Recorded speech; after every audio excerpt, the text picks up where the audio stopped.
We want to welcome you to the Cannon County Chamber Connection. And of course, this is brought to you every month by DTC Communications with our thank you, because it gives us a great opportunity to show off what we do have in Cannon County. And I'm always proud to do that. And, you know, I noticed on the way in today, I think spring has sprung maybe a little too early. There's flowers blooming, there's trees blooming. I'm waiting for the snow. I won't say that, but I know that there's going to be a cold spell coming, I'm almost sure. But anyway, we're going to try to make the best of it, and I can hardly wait for summer because I'm not a winter person. So, but right today we have a lot of guests with us. Events are starting to happen, and they usually do in March and April, and this is good. This brings people into our community. And the first one that I'm going to talk to, one thing that we have done over the past few months is we have highlighted Cannon County High School. And they have so many good, sometimes you just hear the bad. And we have so many good things that happen out there. And I just want to introduce you to Macy Clements, and she is a teacher at the high school. And you are over the STEM program, right? Yes, ma'am. I'm over the STEM program. You might explain to them, Macy, exactly what that is. STEM stands for Science, Technology, Engineering, and Mathematics. Oh, see, I told you I got it right. She asked me before what STEM stood for, and I'm thinking, okay, I'm going to guess. Yeah, I'm sure. Yeah, so it's I teach 4 different classes that kind of fall underneath that pillar. So those, we call it the 4 pillars, STEM acronym. So they basically apply either one of those, sometimes 2 of them, all of them, when they're doing like hands-on learning and like critical thinking and problem solving. This is probably something that's preparing them. I know Motlow has a course that that kids can take now, and I can't remember the exact name. Is it of mechatronics? Yes. Yep, so that would be with robotics. Right. Yep. And so I'm over the robotics program at the high school as well, the robotics club. So yeah, it keeps us very busy. And I think it's super important as well because, you know, technology is not going anywhere. If there's anything the kids need to know and understand is essential technology and that critical thinking and problem solving as well. Well, you're right, because technology is taking over. Yes, it is. It is. And sometimes I think that's good, and then sometimes I think, wow, I'm old school, Yeah. you know. Yeah, I mean, it's definitely changed the way that they think, process things, understand things. Of course, you know, cell phones have kind of came in the way of that as well. But I think it's super great, foundational. My classes are a little bit smaller than a lot of the other pathways. I think students get really intimidated by my classes because of how all the different technology. I mean, they walk in my room, there's robotic arms, and you know, I talk about coding, and there's 3D printers and 3D modeling, and they're like, I don't know about any of this, it's like over my head. And so like when the middle school comes and tours, I'm like, would anyone be interested in this? And they're kind of like sitting there shy. And I said, is it because it's like intimidating? And they were like, yes. I'm like, well, I teach you guys, I set you up for success. I'm like, but this class is like, you know, learning through failure. And that's what I tell them all the time. And that's the whole point of like the engineering design process. So I always analyze them like when they're doing projects. My class is probably 30% bookwork, or like, you know, documenting things, and like 70% hands-on learning, just building things. They work in groups, teams, so they collaborate with other people in their class. And it's just kind of great to see them, you know, come out of their shell too, working well with others. So. This is an elective, right? Yes, ma'am. Yep. Okay. Yep. What age, do you start right out as freshmen? Or, Yeah, so okay. freshmen, they take STEM 1, and then as a sophomore, they would take STEM 2. And then as a junior, they take STEM 3. And then this year, actually, I got a robotics class. So I asked for a class, asked for more of a workload, I guess you could say, because I teach 4 different classes, and also geometry at the high school. So I asked them. I'm impressed. Thank you. Thank you. So yeah, it's so that's kind of, and this year with it being my first year teaching robotics, it's basically all seniors, and they didn't have to take my class to graduate, and all of them took it with me. So I've had all of them for 4 years, which I really love also about teaching a pathway, is I have those students 3 to 4 years. So like I get really close with them, comfortable with them, versus my geometry, I have them for that year and then move on to the next class or algebra 2. So I have a lot of relationships with the students, and I admire it a lot. That helps. Yes, ma'am, it does, it does. Tell us a little bit about your 3D printing, some of the things that you've done. Those things, I don't know how they haven't broken because they go nonstop. I actually got a new one on the way I'm really excited about. Yeah, the 3D printing, my students, or students in the school in general, they'll come in and be like, hey, will you 3D print me a fidget toy? Or, so I've like kind of turned into this print shop. And definitely for admin, and I hope they see this as well. They keep me very busy. Right now I'm working on a project where Mr. Nichols wanted room numbers to be mounted on the side of the classrooms all the way down the hallway, and he also wanted like LED lights placed in them. So I kind of collaborated with them, drew out some blueprints, and then created the first prototype, and it worked. So I'm kind of working on that. So now the whole hallway would be lit up with assigned room numbers, and that'll also help the kids too, because we have designated like colors in the school, make sure they're not wandering in places they shouldn't be. So they'll probably have the room numbers lit up by those colors. And Miss Garrett was like, and we could turn them pink when it's Valentine's Day and like all this. I'm like, yeah, you can. So I'm in the middle of doing that, and then they also asked me to work with my robotics class on making a countdown clock that will be displayed in the hallway. I think 3 different ones. So that'll require a lot of 3D printing, circuits as well, coding. And so it's like countdown clock for like important dates. So like the ACT, EOC testing, Right. stuff like that, so the students are kind of aware. This just amazes me because I think this is so good that the kids are exposed to this.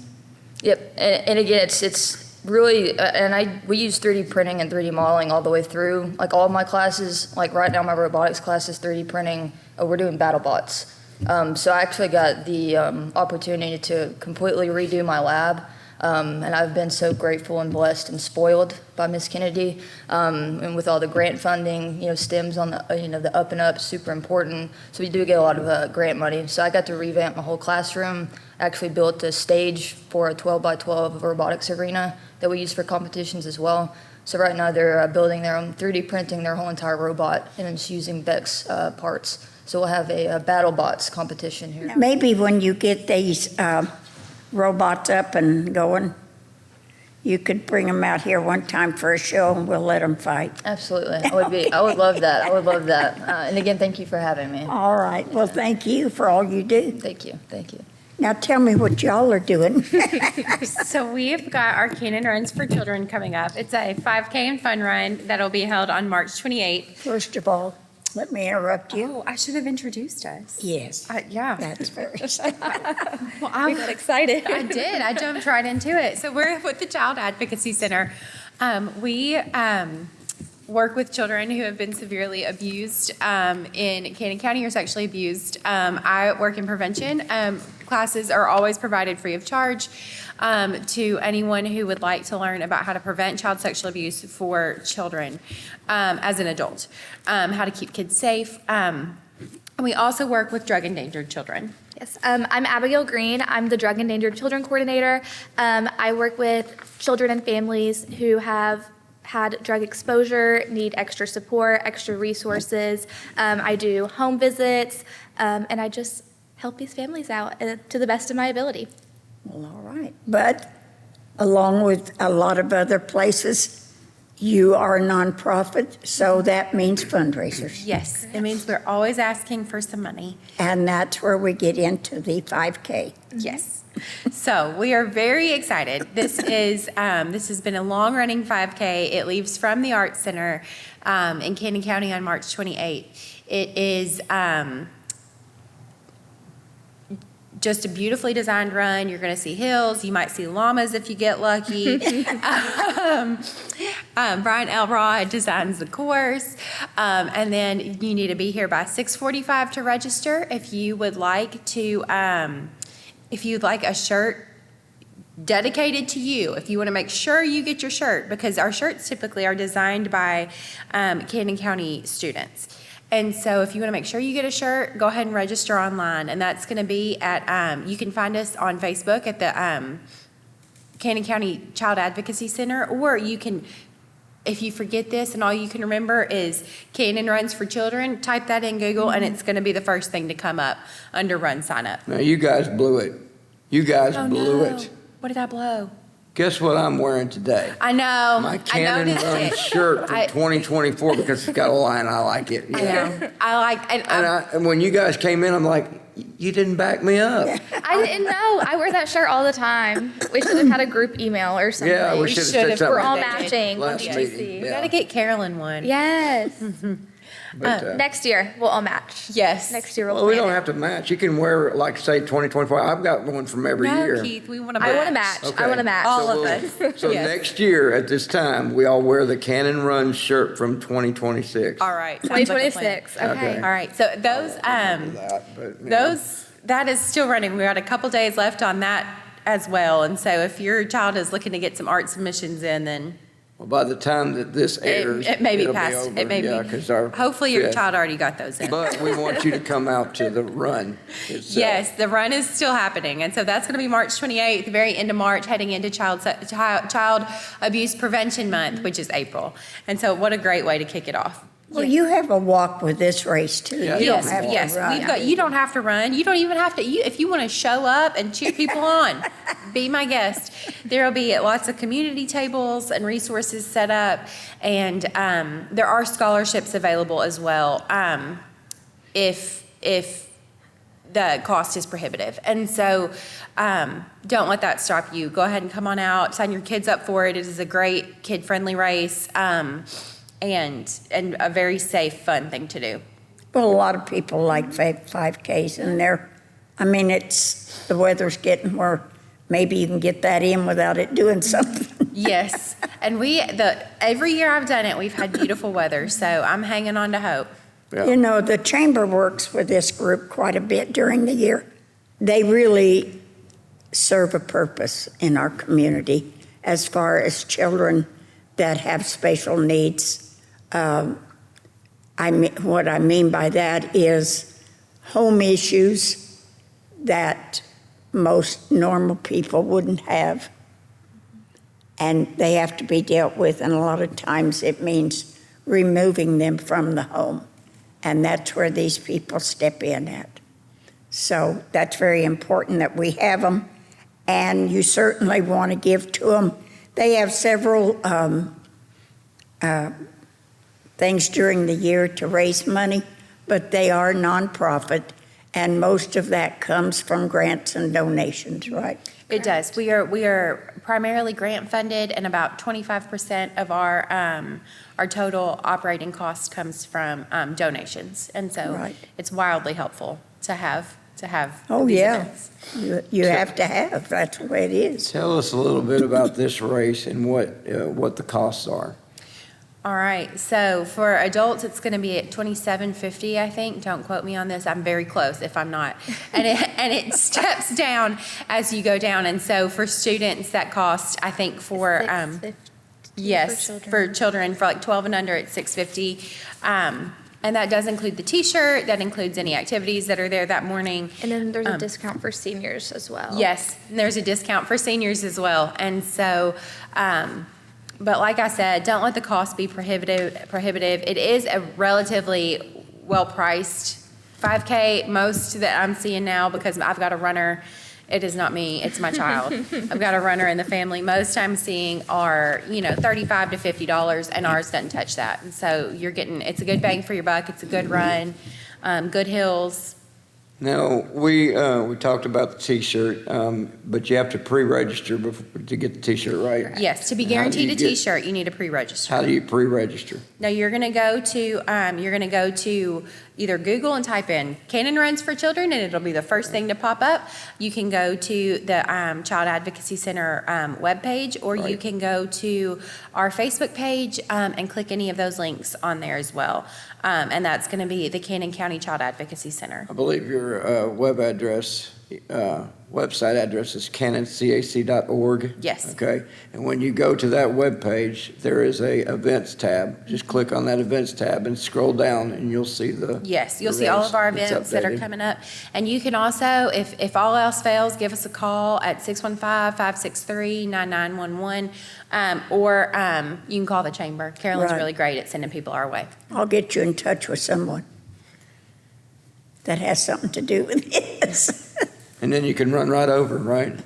That's amazing how the art center, people love to come to the art center, and how many races and runs. We'll deal with one a little bit later. Carol will announce one here in April that is happening, starting here and ending here too. Yes. So it's a great place to do it. Great. And And running. you know that you've gone too far in your 5K. If you see the llamas, you're fine. Yes. But if you go all the way down to Parsley's Market, you've gone too far. Yep. Yeah, Yes. okay, so. I haven't seen the llamas in a while. I haven't either.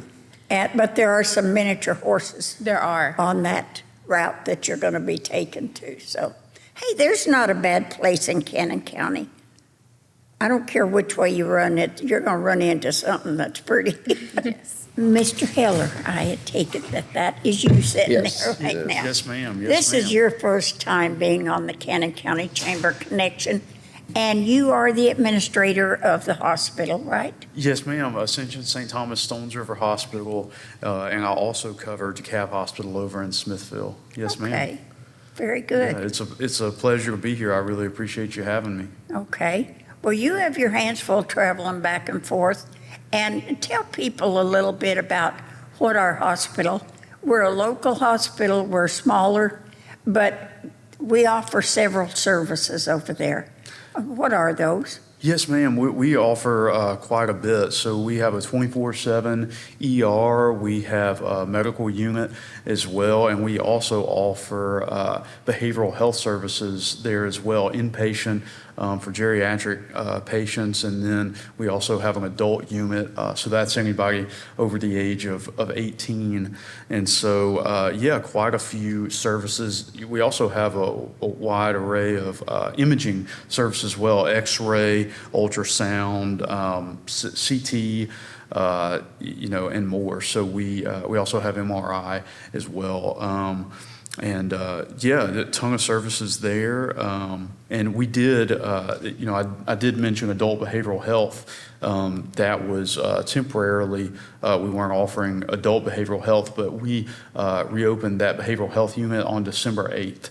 And so it is a 6-bed unit. And so it stays pretty full, between 5 and 6 patients typically.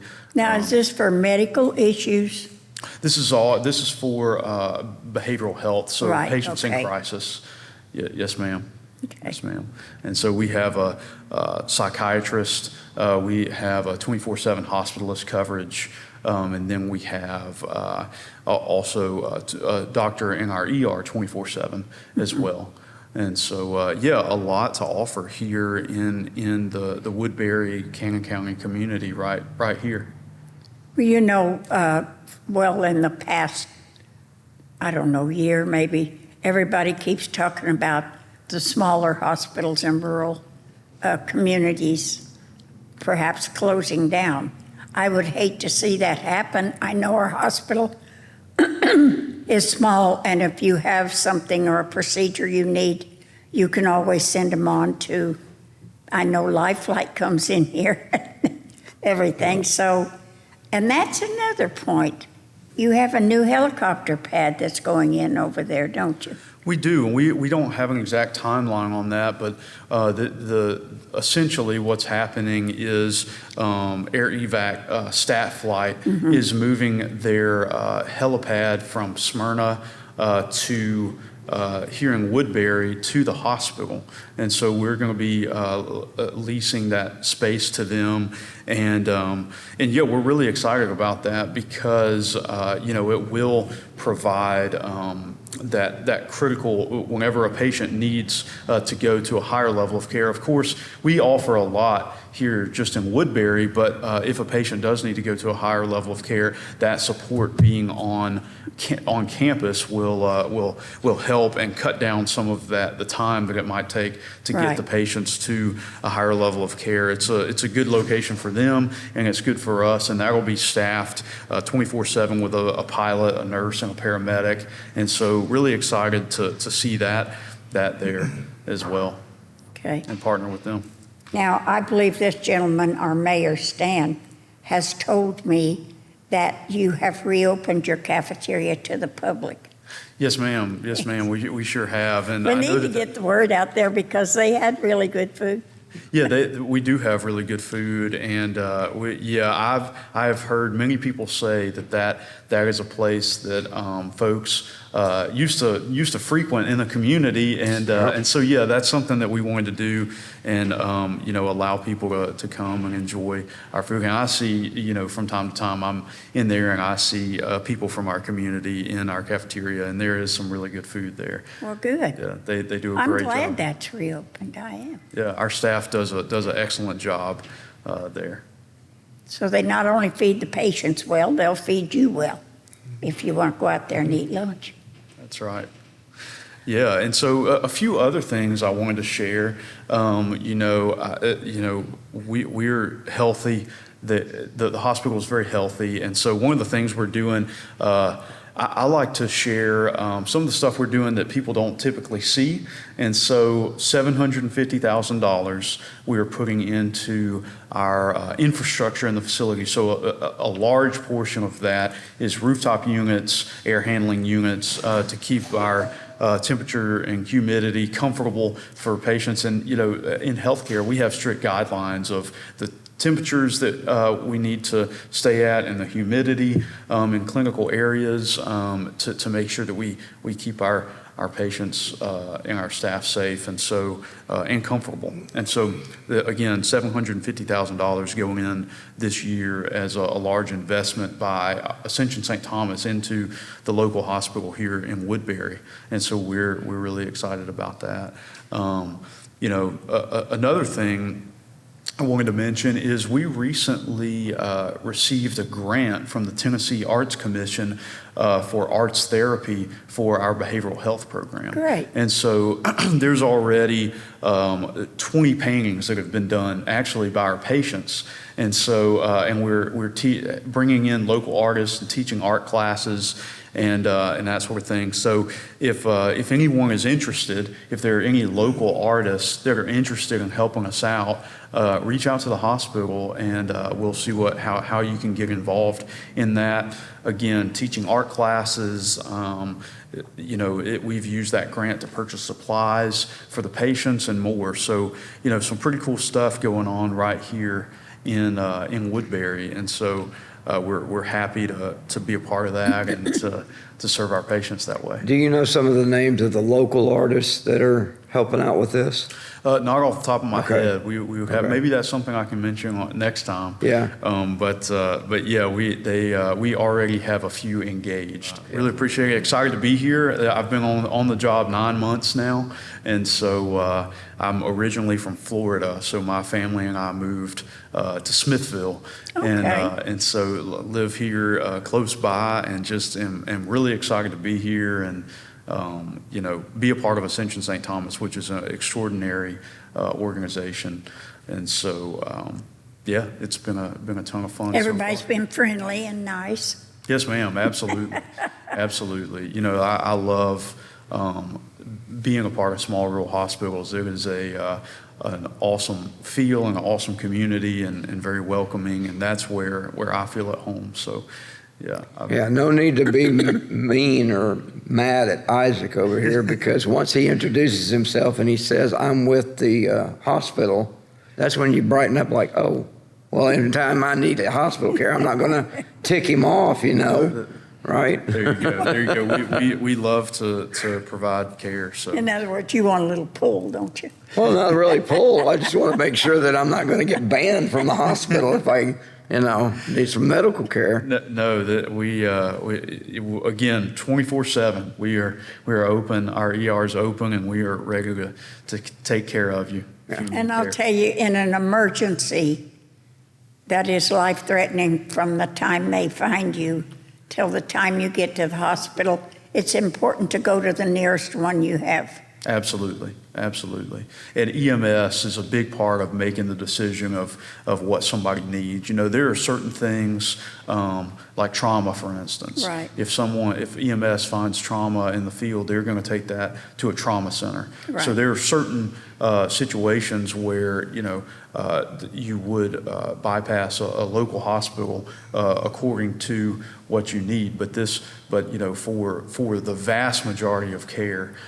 we are open, available, and can get you taken care of. And you want someone close. Absolutely. If it's a life and death emergency right there, you want someone that can see you until they determine if you need further medical care, but you Yes, need ma'am. somebody right then. Yes, ma'am, and you need a physician, and we are staffed 24/7, so, I think I probably know most of your physicians. yes, ma'am, I'm Dr. sure. Thomas. Yes, ma'am, Dr. Thomas is there, and he is, I've gotten the chance to work with Dr. Thomas a few Right. times since I've been there. Okay. Well, I'm glad that you're happy here, because I think in the past, we've had a big turnover of people that were administrative and everything in the hospital, and I would like to see somebody with a little longevity Yes, ma'am, well, be I there, appreciate it. Yeah, and I definitely am, I am happy Okay, here, so. you don't want to go anywhere, do you? No, ma'am. No, ma'am. We just bought a house in Smithville. And Well, my there you go. family moved here, and I'm enjoying it. You were talking about temperature control a while ago, and it's funny, for certain medical procedures, you need a different temperature. I remember I had surgery on my foot one time, well, more than once. And when they wheeled me into that surgery room, I was still awake, or sort of. I thought, this is like going into a freezer. I don't know how y'all work in here. And then it wasn't 2 minutes later. I thought, I'll freeze to death in here. I know I will. And then they knocked me out, so I don't know if I was cold or not. So, Well, you didn't freeze to death, though. well, Because you're still here. I might have while I was there on the table. I just wasn't awake. But it was cold. Yeah, the ORs can get a little bit chilly sometimes, but yeah, we monitor that. We don't have OR there here in town. Right. We don't do surgery at Stones River Hospital, but we do in Smithville. Right. And so we do have surgery there, and of course a lot of surgery at some of the larger Ascension St. Thomas facilities. Is there anything else you want to tell us about? No, ma'am, that's all the big updates we have right now. Just want everybody to know that there's a lot going on, that we're there to take care of you if you need care, and we're excited to take care of you if you need it. I will say one thing. I had to go over there, I guess it was several months ago. That is one of the cleanest hospitals. I mean, that floor, you could eat off the floor.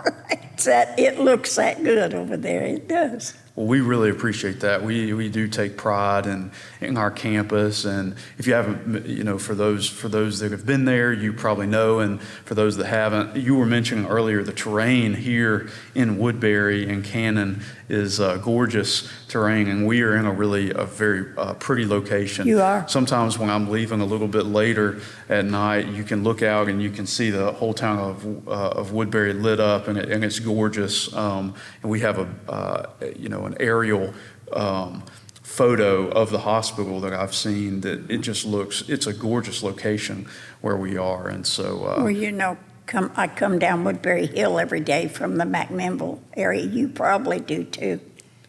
I come from the other Smithville. direction. Yes, Yeah. ma'am. You get to a certain level, and of course Woodbury's in a valley, Yes, ma'am. And you just look down over there, and I think, this is so pretty. I never get tired of seeing that. I haven't. And I travel it. Well, my car can get here and back without me because it's traveled that route so long. Yes, ma'am. Muscle memory, huh? Yep. But we do appreciate you coming on, and I hadn't got to meet you before, so it was good to get to talk to you and put a face with the voice that I've talked to, so. Yeah, it's a pleasure to meet you. All right, Stan, we saved you the best for last. Well, that's what I was thinking in my mind. Tell us what you've been up to. Well, I've been in office a little bit over a year, and since that time, we've had quite a few things going on. I know on the east side of the county, where you live, we've been replacing some water lines starting at Highway you 70 sure up to the have. Short Mountain community. Also, Mayor Mitchell had approached me, and we had worked together, and he was able to acquire a grant for a study to be done on the east side of the county where the road is two-lane because of the traffic congestion, to see how we might alleviate some of that traffic congestion, because up on Highway 70, when you get to about the Elkins Church of Christ, that narrows down from a 4-lane to 2-lane, and with the exception of the 3 lanes on the hill, it's all 2-lane until you get on the west side of town. So early of a morning during rush hour, school traffic is congested real bad, and also in the afternoon, I would say starting somewhere around 3 o'clock, when school traffic is out and people getting off from work, coming back, and traveling through, going home, the traffic is real bad. We have so many people that travel through Woodbury going to work in Murfreesboro or further. And then in the afternoon, many of them live in Smithville or McMinnville. They do. And so, yes, the traffic is Yeah. bad at those times. Yeah, and you put that together with the Cannon County traffic, so Right. it is real bad. It School sure is. traffic and everything. And of course, you're going from the main street on 70, and especially where the high school's located on Houston Lane, that's just a 2-lane street, It is. really. It is, yes. And so it gets very congested there, and the people that live in that area that are trying to get out sometimes have to sit there for quite a while before Yeah. they can pull out. And I do know our officers go up there of a morning during the, when Right. school is coming in session, and also when it's dismissing.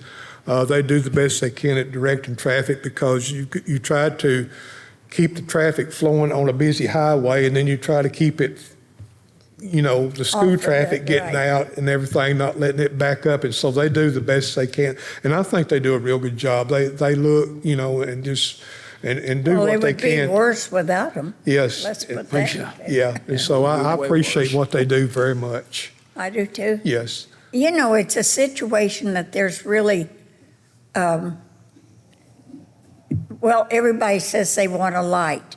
Well, as Houston Lane goes on to the highway, it's only one way. I mean, there's no street that connects on the other side. Right.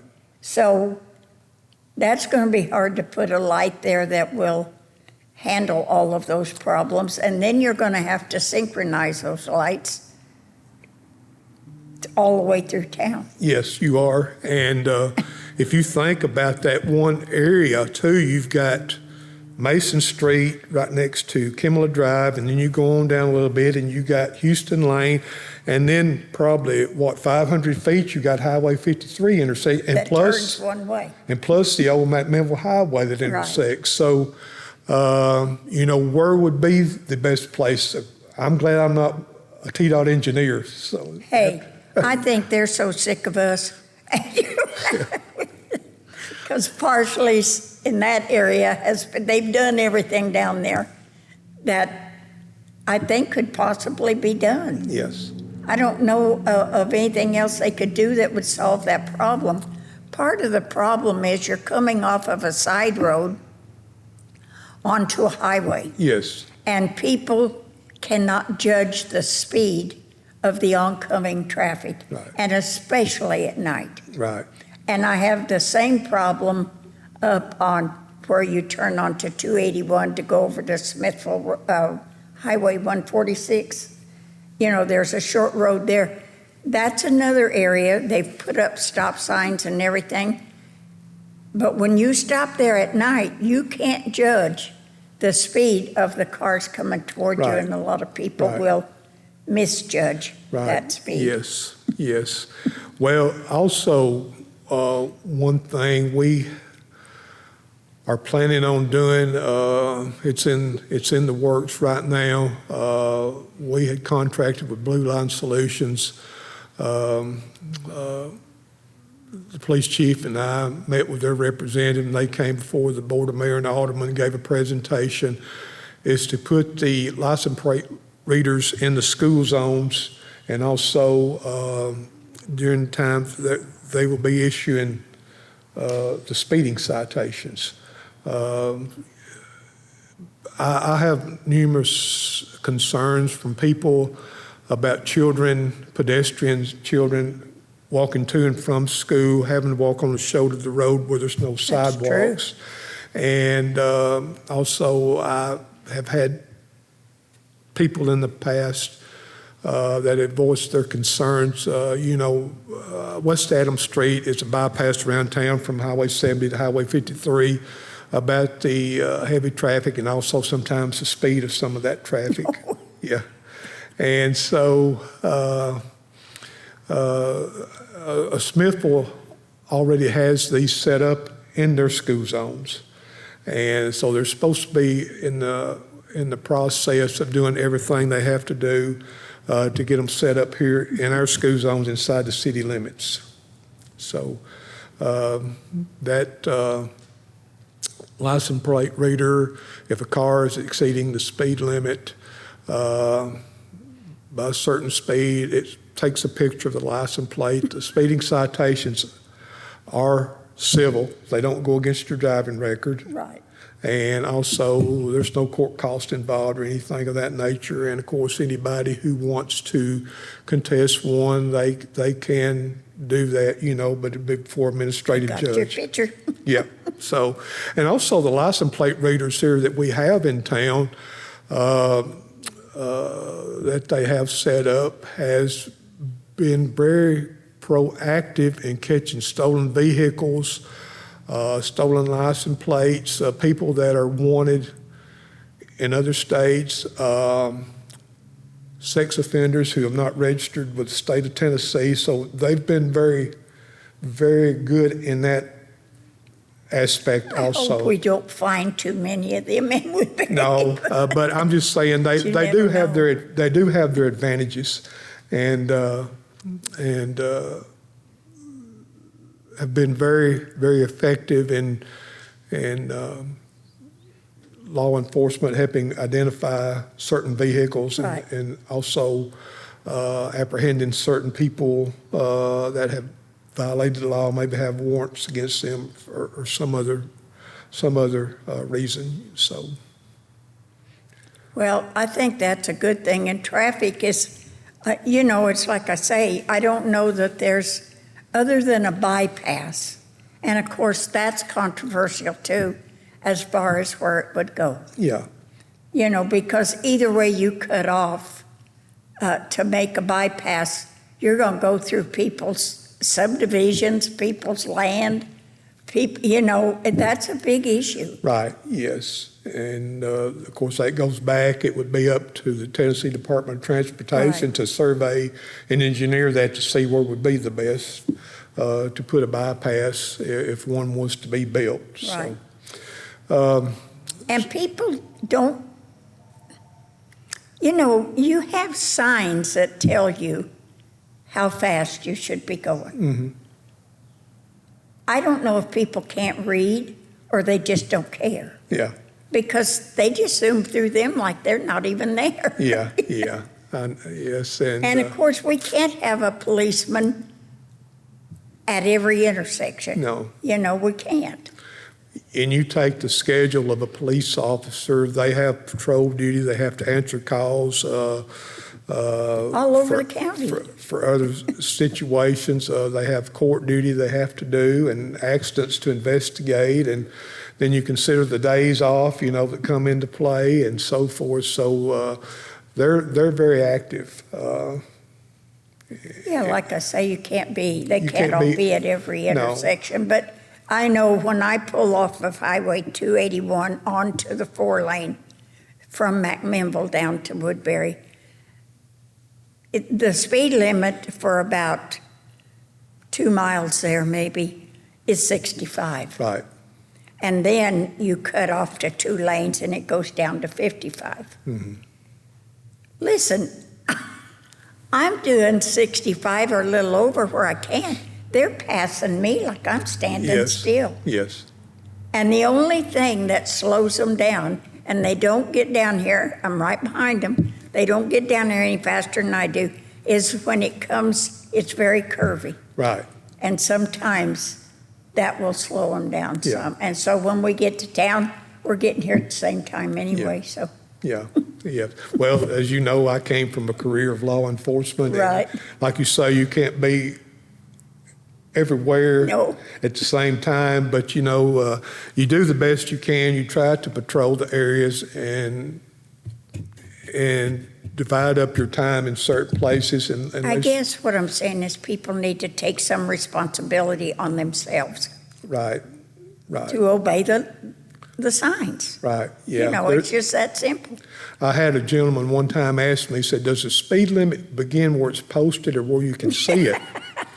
And I said, I think it begins where it's posted, because what if one driver's nearsighted and the other one's farsighted? So, Good answer. so it's where it's posted. That gave them something to think about Yeah. anyway. Well, it's just like on our 4-lane going down through the caution light. Back when that highway was built, people asked, was it 55 here and it doesn't get to 65 till after you get past the light, or before you Yeah. get to the light, it drops down to 55 if you're coming from Murfreesboro. And what they don't understand, TDOT is the one who sets the speed limits. Every crash report, accident report that law enforcement fills out, the TDOT gets a copy.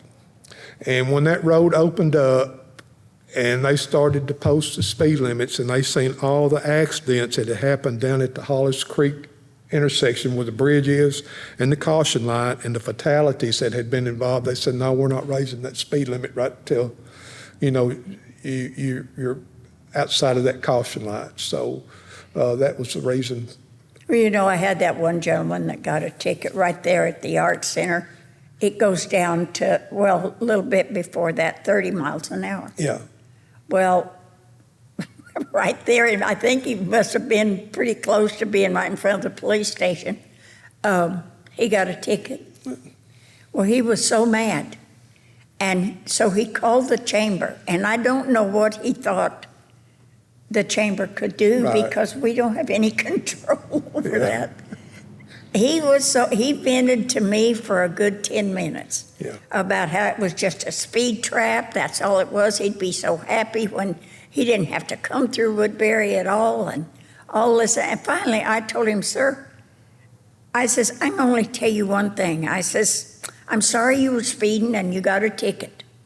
But I said, no one should ever get a speeding ticket if they can read, Right. Yeah. because it tells you how all- fast to go. All this posts, and all of that, is done by a legislative body, Right. posting those speed limits and so forth. And,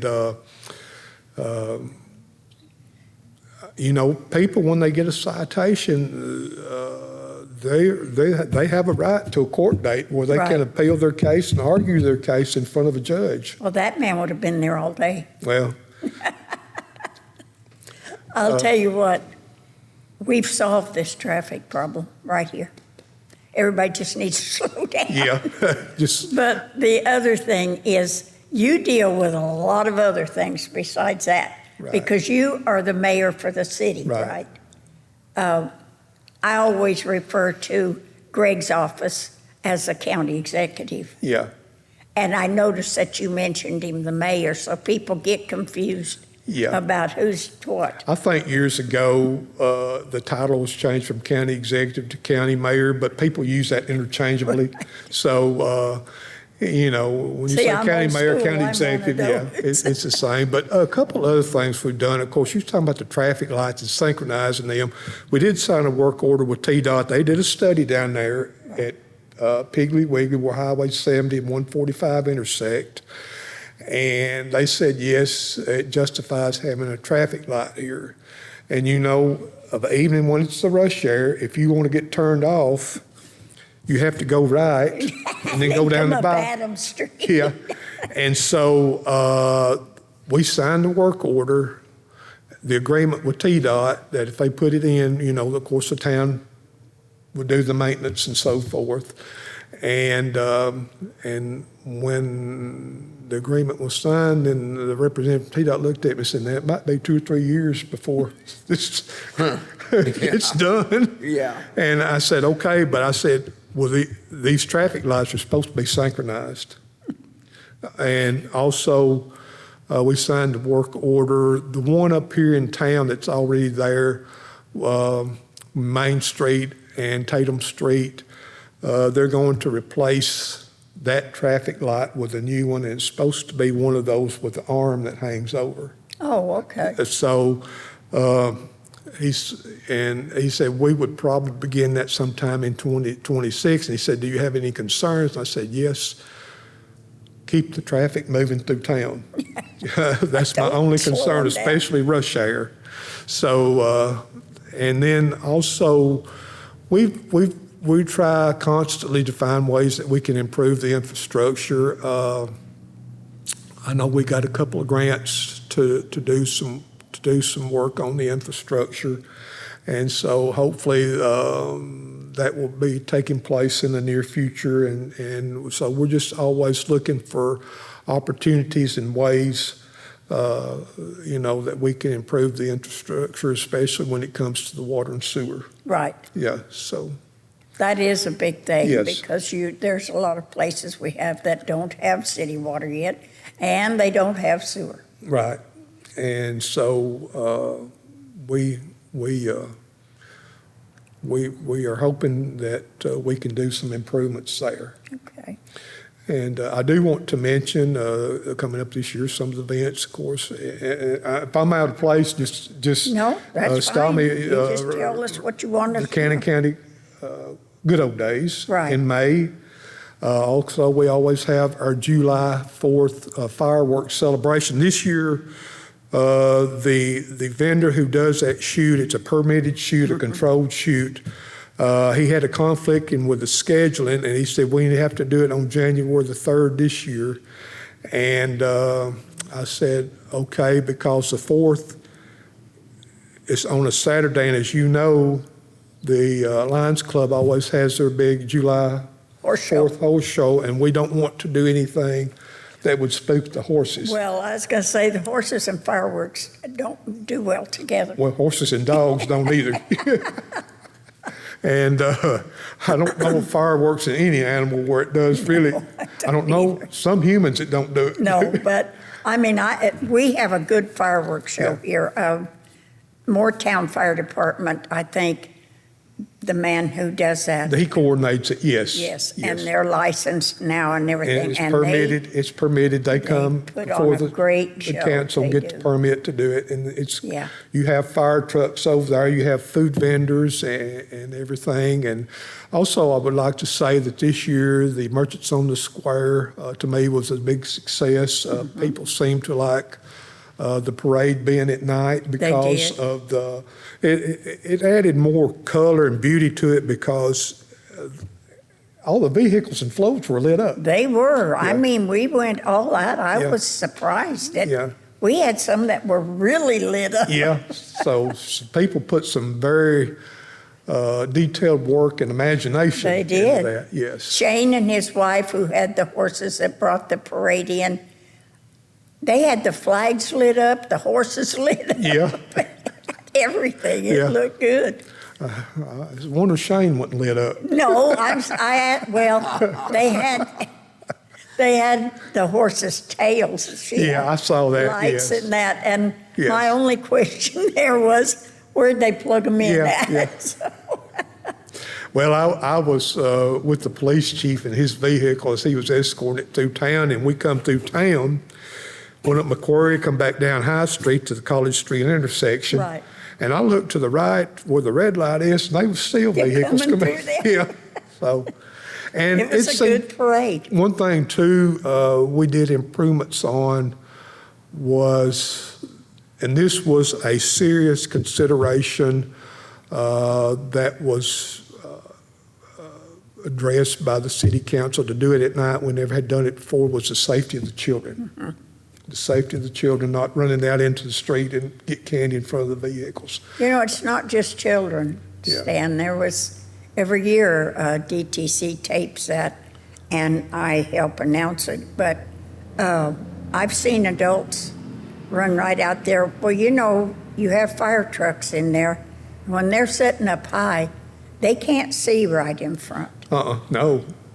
you know. Yeah. Now, this year, we did have some people that were handing out candy. Yeah. Unfortunately, by the time they got to the square, I think most of them had run out. Well, yeah, and this was the first time doing this, so it was a learning experience, and, you know, it'll be Right. better next year. So, But that was the only complaint I Yeah. heard about it was this one man told me that his kids couldn't run out in the street and didn't get one piece of candy. And I thought, well, buy them a bag of candy.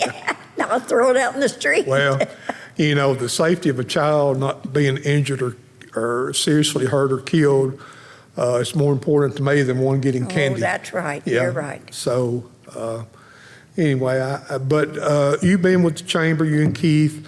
Tell us of some more events that are coming up for this year. Okay, well, I'm glad you asked. Yeah. Real quick. March 14th, the Lions Club Fish Fry and Chicken Fry will be at the Lions Club building from 11 a.m. until 6 p.m. You can enjoy chicken, fish, white beans, slaw, French fries, hush puppies, a drink, and dessert. And the proceeds from this benefit will go to the White Cane site programs that the Lions Club's involved in. You just made me hungry. Well, you just come to the fish dinner. Saturday, March 21st, the Lions Club Princess Ball will be held at the Arts Center it will begin at 6 p.m. until 8:30. It is a father-daughter dance, and the proceeds from this event benefit juvenile diabetes research. And you can call me at the chamber 615-563-2222 for more information. And flyers will be taken out to each of the schools for the girls, because last year we had a record crowd, and we hope we have one again. And Saturday, March 21st, Cannon County Merchants present their spring open house from 10 a.m. until 5 p.m. You can enjoy door prizes, giveaways, sales, and so much more. And it's good to see spring bringing all these events. That's a good thing. Saturday, March 28th, the Child Advocacy Center presents Cannon Runs for Children, a 5K and fun walk. And that will be again at the Arts Center parking lot at 6:45 in the morning? 6:45 for registration, 7:30 for the speakers, and 8 o'clock we're going to blow the horn. Get Well, there everybody you off and go. running.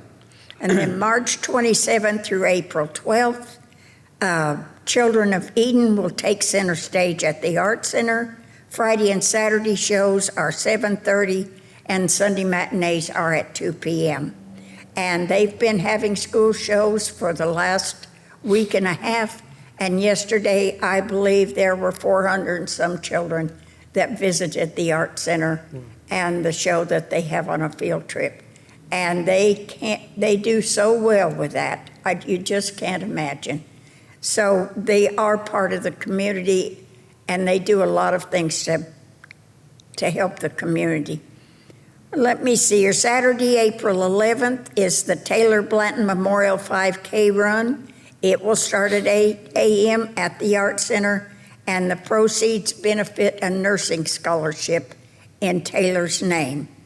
Saturday, April 25th, and I've had several calls on this. Will be our first cruise in on the square. The chamber sponsors this. There's no charge. It's from 4 until 7 p.m. And the flip cards are being printed as we speak. And you will be getting those because I know people set their calendars through the year of which ones they're going to visit. So that will start on April 25th, which is a Saturday. There's no charge and door prizes will be awarded. Cannon County Safe Baby Court Community Meeting is going to take place on Monday, March the 23rd at 1 p.m. The community of Cannon County is invited to come check out what this program is about. It's a real good program. It's going to take place at the First Baptist Church, 413 West High Street. Tommy Farmer with the Tennessee Bureau of Investigation. If you have never met Tommy before, you want to come out and meet him. A real good guy. He'll be presenting. And call Lydia to RSVP at 615-684-4077. Two other things I want to mention. Of course, we'll have the Cannon Coalition representatives come in next month to guest, but they're going to present a game night on March the 20th from 6 to 7:30 p.m. at the Cannon Community Center Gym. Pokemon coloring, bring your own games, so you have to supply your own games if you're your kid. But the reason for this activity is mainly for kids, but parents, of course, are obviously welcome and invited to attend. But they'll also have the option to check out a free parent caregiver training designed to help you talk with your children about the risk of substance abuse before it's an issue. Attendees will receive a complimentary care package and certificate of participation. And for going through the training, you get a meal provided. You don't get your meal provided if you go to the game night, right? But the meal is, and this is going to take place at the Woodbury Lions Club across the way from the community center. And then we want to mention real quick, Prevention, Recovery, Hope, and Hope will take place on April 11th. That'll be at the Cannon County Courthouse, going from 10 a.m. to 1 p.m. Various resources represented. There's going to be music, speakers, and activities for kids. And the Drug Take-Back Day is April 25th from 10 a.m. to 2 p.m. at the Woodbury Drug Center.